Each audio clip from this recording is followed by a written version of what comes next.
always getting getting your foot in the door, and then you can gradually push it open at your own pace. It's kind of like the purpose of my direction, I suppose.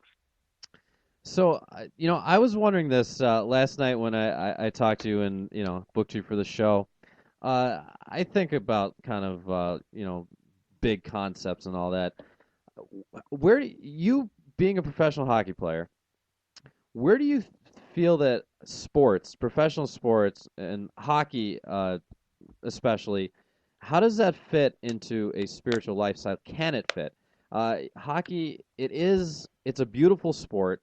It's the fastest sport in the world. I mean, there's nothing more artistic than, a beautiful saucer pass, followed by a nice deke and, uh, going upstairs on a goalie. But there's that violent element to the game. It is a violent game, especially at the professional levels. But can it still be a spiritual experience? Absolutely, I think it can be a spiritual experience. I think we're all individually on our own spiritual experience in our own lives, and I agree with. Yeah, I think hockey has a great mix of all these different athletic abilities that you can embody in the human athlete.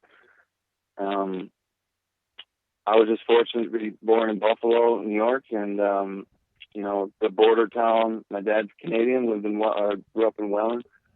I was just kind of born and bred, breathing, thinking hockey, and I couldn't think of anything else I'd want to be involved in, and I'm really excited to hopefully get the hockey community to participate with this video. And it's physically challenging, and will definitely push the limits of your exercise abilities, and it's meant to be taken at your own pace. And, you do it at your own personal residence, and you can not do any of the exercises. Mm-hmm. Are a lot of professional hockey players involved in the spiritual arts like yoga and Reiki and chiropractic and massage, things like that? I would say it's definitely getting more and more popular, for sure. Just with my group of friends who are still playing, they're into yoga, and I myself am getting into some yoga teaching, and eventually we'll hope to develop my own program specifically for the hockey player, mm-hmm. and tailor to what exactly is needed in the hockey player's body. And I think the more people can buy into what yoga is all about, and study what yoga is to them, it's always going to be different for each person. So it's really about your connection to life. Very cool. I think everybody, awesome. For sure, can find that spirituality. One thing I've noticed is just talking to you is you seem very relaxed, I very at peace. And I found myself I'm very peaceful right getting now. very just peaceful. To you. It's really strange. It's such it is. It's such a change. Yeah. And it's relaxing. I almost forgot we're doing a show. I'm just me too. relaxing, and I'm like, oh wait. Check out the film. It's me in a bottle, and it's all what we've been talking about, and it's all like in a presentation that has a program to it and a sense of awareness, and the viewers, really, it's up to them mm-hmm. where they direct it. And I really wanted to just we are the stars of the movie kind of thing. Like the yoga mat is there, we're doing the yoga, and we're the star of the movie kind of thing, Well, you know what, Drew? Like us on Earth, we are the stars here. We're not looking outward. We are the stars. It's very true. Yeah.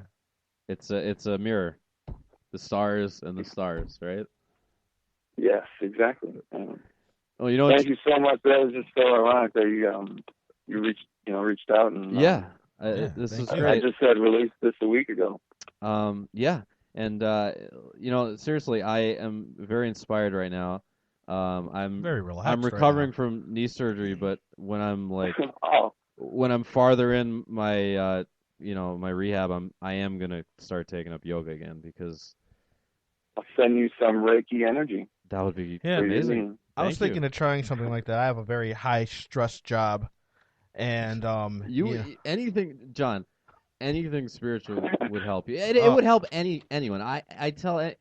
Oh well, I see a chiropractic. Chiropractic is great. Oh yeah, massage is great. I really need to. And you're right, because I do corrections, and it's very, very difficult. And it's like, you think, you're like, yeah, it'd be nice to take something nice and relaxing. Yeah. You got to take time out and just say, you know what, screw whatever's on my mind. I need to just have this for myself. Because it's nice when it's peaceful like this. It's very nice. It is very nice, isn't it?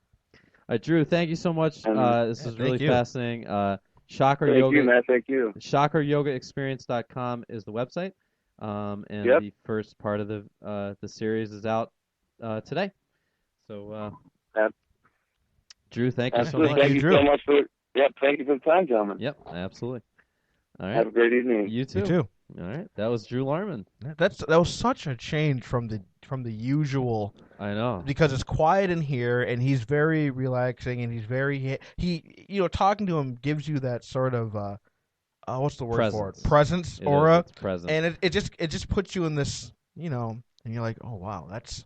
And isn't it weird how that happens over the phone? Oh yeah, you feel that sometimes when someone's in front of you, but to have that happen over the phone was strange. Oh, that was but very cool. That was awesome. I feel very uplifted. I do after too. Talking to him. I do, and I was actually thinking, I'm like, man, the thought went through my head. I'm so glad you mentioned that. Oh yeah, well, it's because I just was taken by it. And I'm like, whoa, I gotta snap out of it and at that moment, I'm thinking, this is the type of thing that makes you realize, like he took a career change from hockey, which is probably, like you said, very stressful to this, and I have a very stressful job, and I'm thinking, it makes you think, like, life could be so much more relaxing with something like this. So maybe it's something you need to look into, right? Yeah, maybe. I mean, stress is not exactly good for you. It's not at all. It's one of the worst things for the body. I think it is the worst thing, really. Yeah, and there's so much evidence that stress is the cause of many different diseases. Bad things. Right. Yeah, that I'm glad that we had that. Craig Rybczynski, do we have you? You have me. Oh, thank you for joining us. Sorry Craig. we had a little miscommunication earlier, but we have you now. What a weekend for the Nighthawks. A pair of 15-10 victories on the road. First in Buffalo, in front of a huge crowd there. Traveling overnight through the winter storm, making it to Connecticut, and then you guys pull off another 15-10 victory. What a weekend! Yeah, I don't think you could have asked for anything better. I mean, it's good when you have a veteran group. They know how to prepare themselves physically and mentally, for the game in Buffalo, and then the 10-hour bus trip, and then 10 hours is rough. Yeah. Oh my God. And then you gotta take a little nap and play against a very young and hungry Black Wolves team, and they were able to fight off all the challenges that they had from New England and come out victorious. And New England didn't play a 2-game weekend, right? No, they were waiting for us. So that makes it even Sunday. Yeah, that makes it even crazier that they were able to do that. Yeah, you know what? It was good. We got out to an early lead. It was kind of the exact opposite of what we did the last time we played there. We kind of dug ourselves a hole we couldn't get out of. This time we went up 3-0. The game ended 6-6 at half, but then we kind of picked up in the second half and outscored them. I think we outscored them 9-4 in the second half, and after that it was we just kind of cruised. We had another late run and came away with a win. Craig, the stat that really jumped out at me from the 2 games this weekend was the special teams. Saturday night, the Nighthawks 4 for 5 on the power play, 2 for 2 on the penalty kill, and then Sunday, 5 for 7 on the power play, and then 6 for 7 on the penalty kill. So, to me, there's your 2 victories right there.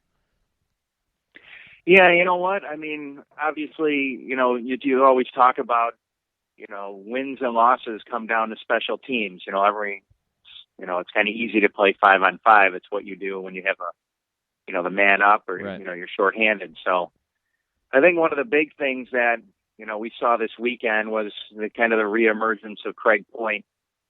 He had 7 goals, and I think he had 12 points in those 2 games, and he had 3 power play goals on Sunday. So, I mean, he's really finding his groove, and it's something that we really needed. And then you put Stephen Keogh back in the lineup, and he gets a hat trick against Buffalo, and then contributes points, grit, and some loose ball work on Sunday. So, I mean, the power play is just getting better and better. And then special teams, I mean, obviously it starts with your goalie, and Matt played extremely well this weekend. And in front of him, there's, 4 guys that'll throw every part of their body in front of the ball. Liam took one off the helmet.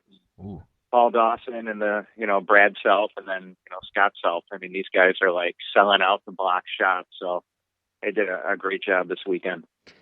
Craig, there was that one goal I remember from the Buffalo game. I think it was Point. He's standing on the right side of the crease, and he fakes a shot going top corner, and then throws the ball off the back boards, and it bounces right to I forgot who it was on the left side, and he pops it in. You remember that goal? I do. That was fantastic. Or it was Joe Walters, right? Yep. Yeah. Oh my God. And you could tell that was a coordinated play. Like they knew what they were doing. Right, unbelievable. Yeah. Sometimes they'll work on stuff like that. Sometimes it works. Sometimes it doesn't. But it seemed that Saturday we got the occasional bounce to go our way. Right. And then there was the other Walters goal where he's about 35 feet out, and he throws it off the backboards, and it bounces off Cosmo's upper back and into the goal. So good stuff. Joe's been on fire lately. Going into Sunday, he had 9 goals in 3 games and was leading the team in goals. So, I mean, he is, I think he and Jordan Hall are starting to gel now because, his number one guy to work with was Johnny Paulus. And when he got traded, Jordan Hall kind of fit, they slotted him into that role. And, they've been working great together.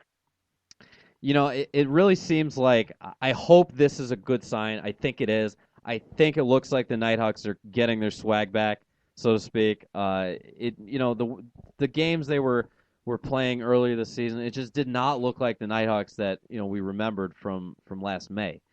And this team from this weekend is starting to look like that team. They're moving the ball great. You're seeing these cool trick shots and trick plays. They look more confident. They're playing extremely physical, and Matt Vince is finally playing better. So did you see that as well? Do you feel like this is the team kind of coming together? Yeah, you know what? And that's one of the things that head coach Mike Hazen preaches is that no one individual can, carry the whole team on their back and win a game by themselves. And that's, I don't know necessarily if that was the reason why we lost the first 2 weeks, because, I mean, especially the loss in New England, it didn't seem like anything went right. Right. Yeah. But lately, lately everyone's kind of, playing their set roles and, buying into the team concept again. And you're right. When they move their feet and they move the ball, they're very difficult to stop. And, defensively, they kind of play more of a zone. And you can tell when they're communicating well because the other team's not getting a shot on goal. Right.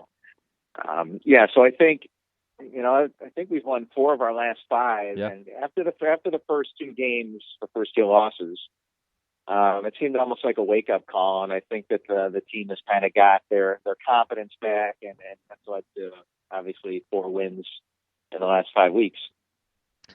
I was watching the ESPN3 broadcast yesterday in New England, and first of all, the New England announcers they gave you a great compliment. They said the one announcer said that he listens to you, because you've been doing this so long and you're so good. He listens to you to make himself better. I thought that was really cool, for an opposing team to say. But they had your partner Chris Driscoll on at halftime. And he said that it can be tough to keep a team that has just won 3 straight championships motivated, and that made sense to me. It seems like the Nighthawks really, really like beating the Bandits, and I think that in itself, just seeing Buffalo on the schedule